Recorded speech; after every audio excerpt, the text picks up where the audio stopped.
അപ്പൊ പിന്നെ നിങ്ങൾ സംസാരിക്കുക, നിങ്ങൾ കാരണവന്മാരെ അങ്ങോട്ട് മാറിയിക്കാം. നീ വലിയ കുട്ടിയില്ലേ? ഗുണ്ടയൊക്കെയാണ് 5 പേരെ ഞാൻ വേണേ തല്ലും, ഒരാളൊക്കെ വേണേ ഞാൻ കൊല്ലും. പക്ഷെ ഒരു പെണ്ണിന്റെ അടുത്ത് സംസാരിക്കുന്നേ പറ്റില്ല. ചേട്ടാ, എന്താണ് എന്നോടെന്താ ഒന്നും മിണ്ടാത്തെ? എന്നോടെന്താ ഒന്നും മിണ്ടാത്തെ?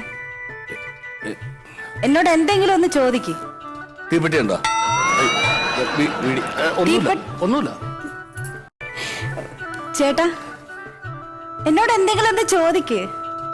എന്റെ കൊച്ചെ, എനിക്ക് ഇതൊന്നും പരിചയമില്ല. ഞാൻ ആദ്യമായിട്ട് പെണ്ണ് കാണാൻ തന്നെയാണ്. എന്റെ 51ാമത്തെ പെണ്ണ കാണല. എന്നിട്ടൊന്നും സെറ്റായില്ല. എനിക്ക് ആരും ഇഷ്ടമായില്ല. നന്നായി. അതെ, ഉള്ള കാര്യം മൂത്ത് നോക്കി പറയുന്ന ഒരാളാണ് ഞാൻ. എന്നാ പിന്നെ എന്റെ മുഖത്ത് നോക്കി പറ. അങ്ങനെ പറയൂല, ഞാൻ അങ്ങോട്ട് നോക്കി പറയാ, വേണമെങ്കിൽ കേട്ടോ. എന്റെ ജീവിതം എന്ന് പറഞ്ഞു കഴിഞ്ഞാല് കുറച്ച് പ്രശ്നങ്ങളൊക്കെ ഉള്ള ജീവിതമാണ്. എന്റെ നെഞ്ചില് ഒരുപാട് മുറിവുകളുണ്ട്. 28 സ്റ്റിച്ചോളം ഉണ്ട് എന്റെ നെഞ്ചില്.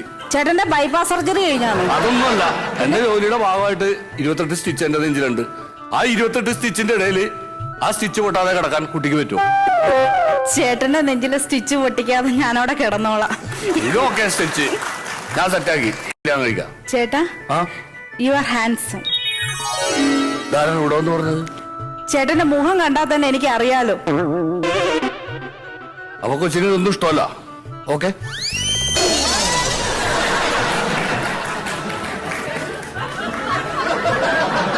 അല്ല, ഇതെന്തിപ്പോ ചേട്ടൻ കളഞ്ഞത്? ഹാൻസ് നോക്കണ ഇഷ്ടമല്ല. അയ്യോ, ചേട്ടനെ കാണാൻ നല്ലതാന്നാ ഞാൻ പറഞ്ഞത്.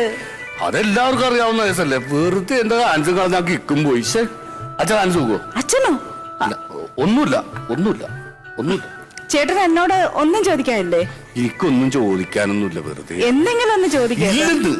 ചേട്ടാ, എന്റെ മുഖത്ത് നോക്കി എന്തെങ്കിലും ഒന്ന് ചോദിക്കേ. ശരിയാവൂല ചേട്ടൻ എന്നോട് ചോദിക്കേട്ടാ. അത് ശരിയാവൂലെന്ന്.